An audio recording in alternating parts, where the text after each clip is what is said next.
大家好，大家好，你叫什么名字？叫吴楚恒。吴子恒。你觉得我的中文现在怎么样？我觉得你现在中文的进展特别好。我都要。真的吗？对， Jadi setahun terakhir tuh aku mencoba belajar bahasa Cina gue. benar. Dan ternyata susah. Susah kalau buru-buru. Susah kalau nggak dicoba, susah kalau nggak dipelajari. Iya. Dan ternyata setahun terakhir aku ada perkembangan ya. Perkembangan yang sangat cepat. Serius? Iya. Emang biasanya gimana? Aku kan butuh 2 tahunan deh waktu itu, atau 3 tahunan Untuk prepare HSK 5. Iya. jadi sebelum tetap cukup lama karena kan butuh waktu sekitar berapa berarti? Kayaknya ada 12 tahun. berarti kamu tuh dari kecil kan pakai Hokkien tuh di rumah? Iya, tapi pakai Hokkien, cuma kami jarang ngomong Mandarin kan.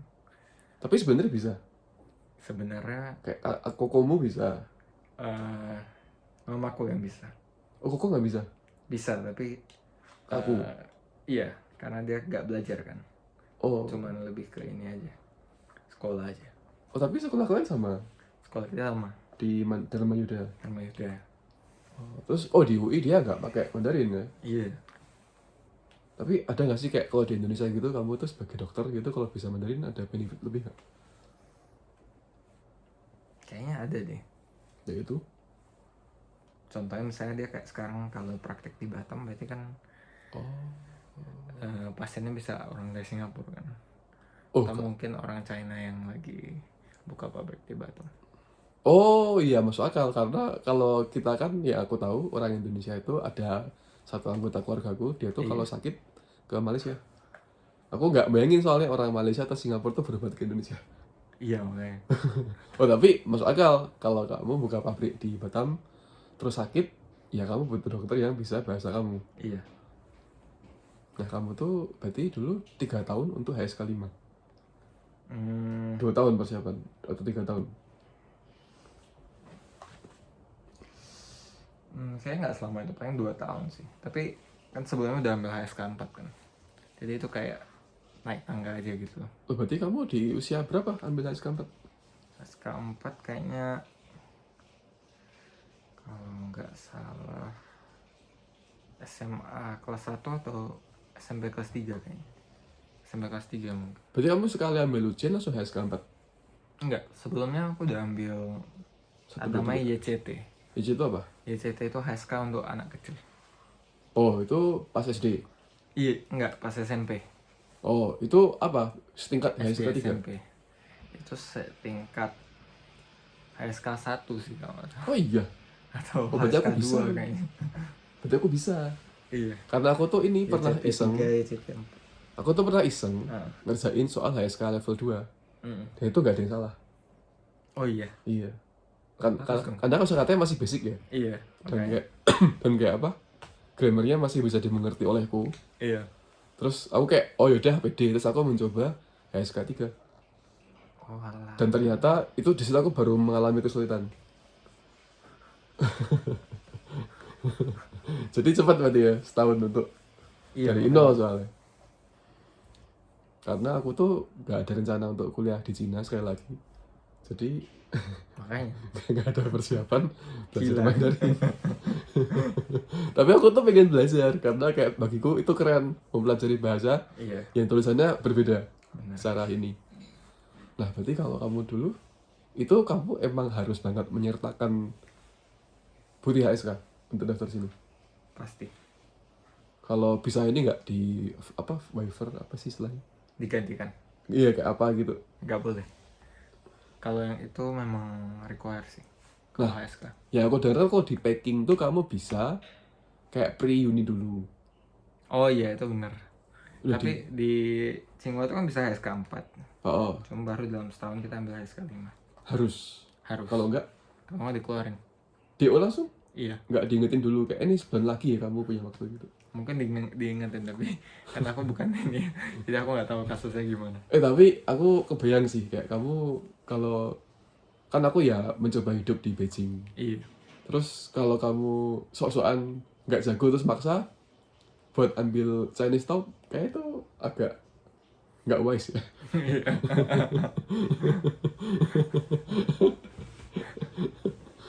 Pernah ketemu kasus DO di Cingba? Pernah. Lu? Oh iya? Orang lokal? Enggak, orang internasional. Kenapa DO? Karena udah nembus batas maksimal jumlah kelas yang bisa fail. Oh iya? Iya, Berapa kali? 20 kredit. Maksudnya? Dalam satu waktu 20 kredit itu maksimal kelas yang bisa kita fail. Wait, kamu tuh satu semester ambil berapa kredit? 20-an. 20-an, terus kalau 20-20-nya fail? Harusnya sih ya, langsung di ini. Itu kayak apa yang bikin orang fail? Aku nggak tahu ya kalau S2 kan, aku kayak ya aku lihat pribadi S2 tuh nggak yang seberat S1. Tapi biasanya akumulatif kak. Misalkan Oh, itu rata-rata orang kan failnya di pelajaran yang kayak pelajaran wajib mereka kan. oh oke. Iya. Dan terutama sih kayak rata-rata yang TO tuh anak-anak engineering kan. Jadi mereka Oh tuh iya, kayak iya, ambil iya. akumulatif sih. Misalnya satu semester fail 4 kredit atau fail 2 pelajaran 8 kredit. Itu nama-nama tambah terus. Terus kalau kita nggak ambil, nggak retake terus pas, ya dia akumulatif terus. Oh, Jadi dalam satu waktu apa yang Oh, belum iya, kita iya. retake Jadi nggak kalau boleh melampaui 20 kredit. jadi kamu tuh boleh punya 20 fail dalam waktu 4 tahun. Iya. Terus Tapi nggak boleh 20 kredit fail di satu waktu yang bersamaan. iya, nangkap. Jadi kalau misalkan kamu ada 16 yang belum kamu retake, belum kamu make up, terus kamu ambil 4, terus gagal lagi, itu artinya kamu akan ini apa? Ini daging Oh sih aku bisa daging yak. Oh yak. Iya, daging sapi kok. Yak sapi. Iya yak sapi. Sapi yak. Ini kayak bacon gitu. Iya dia new sih. Iya makanya. New bro. Apa kamu tuh berarti nyetok makanan Cina di kamar kamu? Enggak juga sih. Rutin gitu enggak? Enggak. Terus kenapa punya makanan? Ini dari orang. Enggak lah ya. Jadi aku tuh tadi ini dari tempat kamar temenku orang Belanda namanya Rick Rowan yang tadi aku kasih lihat videonya. Iya. Dia kan nyimpan banyak makanan Iya. yang dia dapatkan di Cina. Terus karena dia mau cabut, karena aku lagi main, Iya. terus sekalian dikasih ke aku. Jadi sekarang di kamarku itu numpuk manisan jeruk. Itu satu kantong besar sama coklat Swiss somehow. Apa sih? Ya nanti besok aku kasih deh kalau kita ketemu. Jadi dia tuh masih banyak stok makanan yang dia harus habiskan. Karena again dia kan semester depan ke Singapura tadi aku bilang untuk S2 yang ketiga. Pusing. Oke, kamu mungkin mikirnya pusing bagiku ya. Aku mikirnya kayak gila kamu tuh luang sekali ya sebagai orang yang tidak besar di Indonesia. Karena di Indonesia yang aku alami ya, ini nggak tahu mungkin yang lain enggak gitu. Itu kayak setelah 25 kalau kamu tuh belum bekerja itu kayak death sentence gitu. Kayak yaudah kamu buka jualan pop ice mungkin atau jual bensin eceran gitu. Bukan berarti itu jelek enggak, cuman kayak untuk dapat pekerjaan formal tuh kayak agak susah. Tapi ya semoga kedepannya ada policy yang bagus lah ya berarti ya itulah. Kayak kalau udah mau keluarga Batak udah dicorek. Ya makanya kan kau belum 25. Nah, temanku dengan santainya ya habis dari sini kemana? S2 lagi gue di NUS. Hah? Lu 25 belum kerja? Lah iya, di 25 itu jangan kerja dulu, kuliah dulu. Oh, wow. aku nggak nyambung. Ini tuh Beda sih. Perspektif orang ini. iya kayak orang yang kolonializer emang beda sih. Iya. Ya dia tuh udah S2 double degree di Tsinghua sama Geneva. terus mau double degree NUS dan sebuah kampus di Eropa. Beda. Duitnya beda. Oh ya, dia itu dapat scholarship. Oh iya. Iya. Aku nanya kan, loh emang ya aku tahu orang tua kamu kaya gitu. No, no, my parents is rich. Oh come on. I mean like if you live in Bali.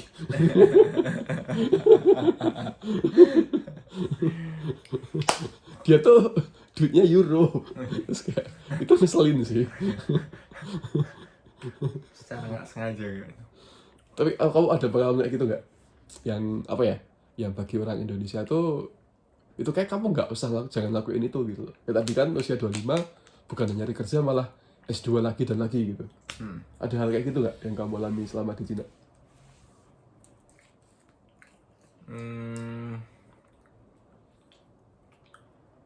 Kayaknya ada deh. Apa itu? Selain orang Cina kan. Ya mungkin siapapun yang kamu temuin gitu, yang kamu rasa tuh itu perbedaan apa ya kalau istilah Indonesianya geger budaya, culture shock.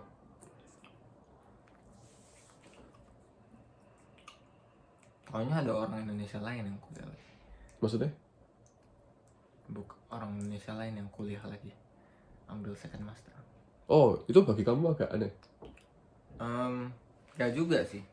Cuman Ngapain? menurutku itu nggak tahu sih, kebebasan setiap orang sih. Iya sebenarnya bebas, cuman ngapain kalau buat kita gitu? Iya, kalau untuk aku Untuk kamu ya nggak apa juga. nggak tahu ya. Kalau aku mungkin agak kurang praktikal. Ya karena kita ada urgensi untuk segera bekerja kan. tapi sebenarnya nggak juga gitu. Kalau misalkan kita merasa ilmu kita belum cukup, terus memang kita belajar di field yang lain, ya nggak apa-apa sih. Ya. Kan itu memperlengkapi requirement kita kan sebenarnya, atau skill yang kita ada gitu. Iya sih, tapi kalau gitu caranya aku kira nggak akan pernah cukup ya sama Iya itu. sih. Padahal ya tergantung passionnya sih. Iya kan kalau kata orang bijak kan gini, makin lu belajar makin lu nggak ngerti. Makanya. Makanya nggak usah belajar. Kamu kan ambil teknik elektro kalau di Indonesia padanannya gitu. Itu sebenarnya apa sih? Teknik elektro itu apa ya? Ilmu yang mempelajari listrik kan. Oh gitu simpelnya. Ya, iya. Apanya berarti? Apalagi berarti? Oh berarti menciptakan listrik dipelajari? Memproduksi listrik sih lebih tepatnya kan. Ya berarti kalau menciptakan nggak bukan menciptakan energi kan, kan gitu-gitu aja gitu. Iya. Berarti memproduksi listrik bisa? Iya. Theoretically kamu paham? Theoretically lumayan. Bisa menjelaskan berarti? Oke lah, tapi aku nggak berani jamin. Nggak apa, tapi kamu paham kan? Nggak autentis gitu ya. Ya kan masih belajar, masih S1, aku nggak menyalahkan. Kecuali kamu gelar profesor, terus kamu bilang, gua nggak nguasain kan masih di profesor. So, apa lagi? Berarti kamu akan bisa memproduksi listrik, itu pertama. Terus? Pokoknya setiap alur kerja listrik, mulai dari produksi sampai ke, kan kayak barang kita ada manufaktur, ada logistik, dan kemudian ada konsumsi atau distribusi ke konsumen. Ya. Jadi kalau misalnya listrik itu kan kita manufaktur tuh istilahnya generation atau membangkit listrik. Baru ada logistiknya, itu adalah transmisi listrik. Oh, distribusi listrik ya? Iya. Oke. Terus terakhir, nah transmisi sama sebenarnya bersama sih, tapi transmisi itu lebih untuk menyalurkan dari jarak jauh. Terakhir itu adalah distribusi, itu ke perumahan, ke industri dan lain-lain. Oh, berarti dari pembangkit listrik nanti kamu ada transmisi listrik dalam jumlah besar. Iya. Ke tempat mencadangkan itu dulu di sebuah kota gitu. Atau gimana sampai akhirnya didistribusikan tuh. Kan berarti transmisinya besar tuh. Bisa dibilang semacam itu, karena yang di jalur transmisi ini atau logistik, seperti biasanya kalau misalnya kayak kita produksi barang habis dari pabrik, kita kan antar ke pelabuhan, terus dari pelabuhan kita pakai kapal kargo kan, yang muatannya banyak. Iya, itu transmisinya berarti itu. Listrik tuh sama gitu. Oh. Jadi muatan yang transmisi itu lebih banyak, misalnya mungkin dari pembangkit yang dari luar kota, kayak mungkin PLTA, PLTS, PLTU, baru diantar sampai ke rumah penduduk. Oh Iya. enggak, oh berarti ke tempat ini lah. Lewat transmisi, jalur transmisi. Berarti dia si kargonya akan sampai di Iya. pelabuhan. Iya, bisa Jadi- dibilang semacam itu. Tapi karena di listrik tuh sih langsung ya. Jadi kayak pelabuhannya tuh mungkin bisa dibilang tuh kayak trafo, Kak, atau trafo. Iya, ya, suka meledak oh, di Indonesia. Iya memang. Iya, aku nggak tahu kenapa bisa meledak ya. Oh, biasa tuh meledak kalau karena ada short circuit sih. Short circuit tuh kayak Konsleting. konslet bisa dibilang. Karena ada konslet itu melepaskan arus yang tinggi biasanya, ataupun mungkin tegangan voltage yang biasanya sih kalau short circuit itu arusnya yang tinggi. Oh, Jadi arusnya tinggi. harusnya dia Dan arusnya- menerima tinggi. Apanya? Dia menerima arus yang tinggi atau gimana? Short circuit itu semacam kayak biasa listrik itu akan melalui suatu komponen. Terus di komponen ini dia akan mengalami apa ya, penurunan tegangan. Agak susah sih ngomongnya, tapi pokoknya dia akan melewati sebuah komponen sehingga dia nggak kosong gitu. Oke. Dan komponen ini misalkan kayak lampu atau kulkas, dia terisi, Iya, terisi sama listrik maksudnya itu. beroperasional dengan listrik yang disuplai. Oke. Tapi kalau misalnya nggak ada komponen itu, let's say cuman kayak wire, kabel Oh, kabel kosong. doang. Oh. Nah itu short circuit namanya. Oh, berarti emang harus digunakan. Iya, jadi istilahnya itu biasanya adalah satu tegangan yang besar. Oke. Ya misalnya kayak sumber power sumber, bisa dibilang sumber listrik sih, tapi dalam hal ini sumber tegangan. Oke. Dia itu kita langsung hubungkan dengan tanah atau ground. Oke. Dengan itu akan tanpa ada komponen di tengahnya yang cukup besar Oh. sebagai untuk memberikan resisten lah sebenarnya. Oh. Jadi dia kayak kosong gitu. Oh. Nah, kalau kosong itu namanya short circuit. Dan kalau udah kayak gitu, itu karena dia langsung hubungan dengan tanah, makanya tegangan nol. Itu akhirnya arusnya yang gede, I-nya kan naik tinggi banget. Kalau udah, tapi dia sesaat aja gitu. Karena dia ada short circuitnya, bisa ada overcurrent. Ya. Terus overcurrent nih, kan itu energinya gede. Terus lepasnya gimana? Jadi mereka lepasnya itu lewat heat, lewat panas biasanya. Oh, oke. Makanya kalau misalkan gak ada satu insulator yang cukup oke, dia bisa ada percikan.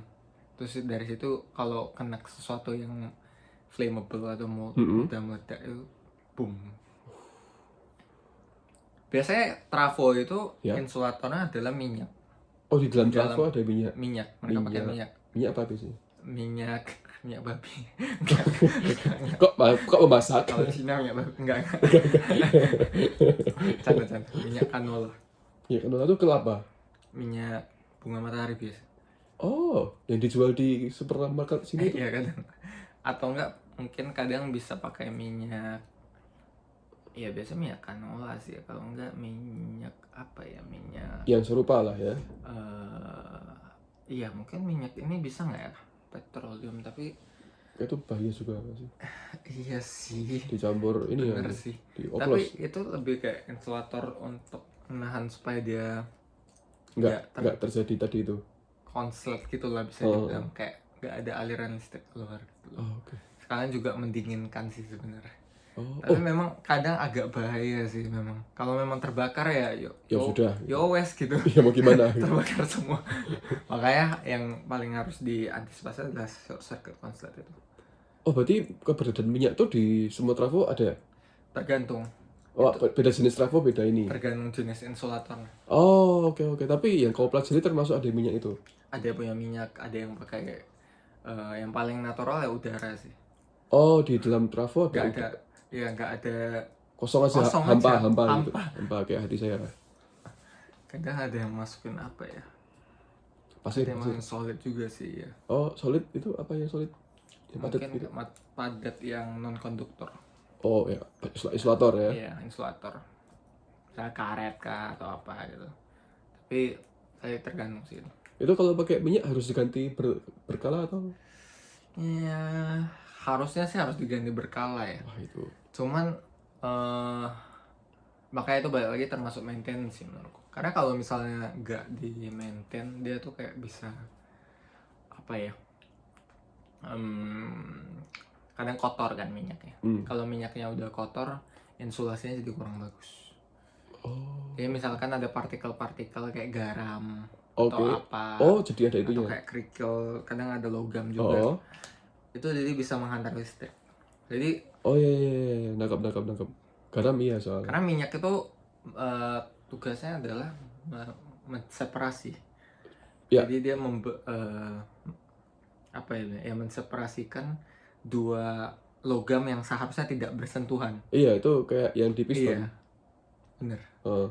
Kayak misalkan apa ya? Kayak misalkan kita lagi pegang kabel lah. Iya.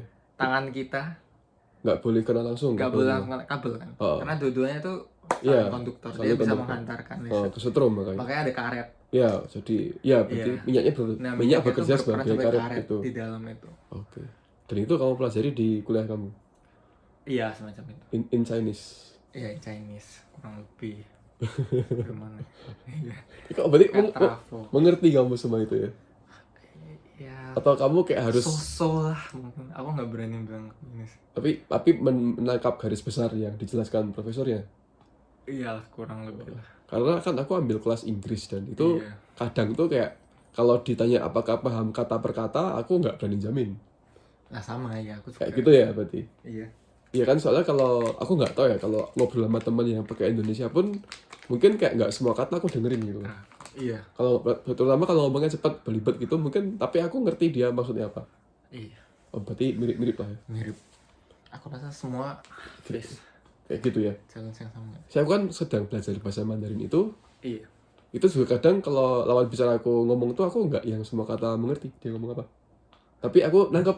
Iya, makanya. Ya kayak kalau di bawah kan mau main ke sini kan kayak biasanya aku cuma bilang wo xiang jian wo de peng you gitu. Terus kayak tante feng qian hao like wu ling yao gitu. Iya. Terus tadi dia ngomong apa, oke, oh ada. Aku ngerti dia tuh kayak nanti sebelum ada kayak ada yi jam tuh xiao shi. Iya. Yi xiao shi tuh ntar kayak oh aku paham, oh berarti sebelum jam 11. Biasa seitian. Oh yi. Oh ya yi, sorry. Yi tian. Oh iya yi tian. Itu aku nangkep, oh berarti sebelum jam 11 harus sabut. Iya, makanya. Berarti ya, oh berarti emang itulah cara bahasa bekerja ya. Iya. Ya, setuju. Aku itu juga sih karena ambil yang kelas Inggris. Oke, Nes. Beda kita udah 20 menit lebih. Oh, iya. Oke, nih aku akan ngajak kamu ngobrol lagi suatu hari. Buat dokumentasi pribadi, dan mungkin aku akan share di YouTube. Kamu setuju ya? Buat dokumentasi pribadi. Aku nggak yakin ada yang nonton juga soalnya. Oh gitu. Oke.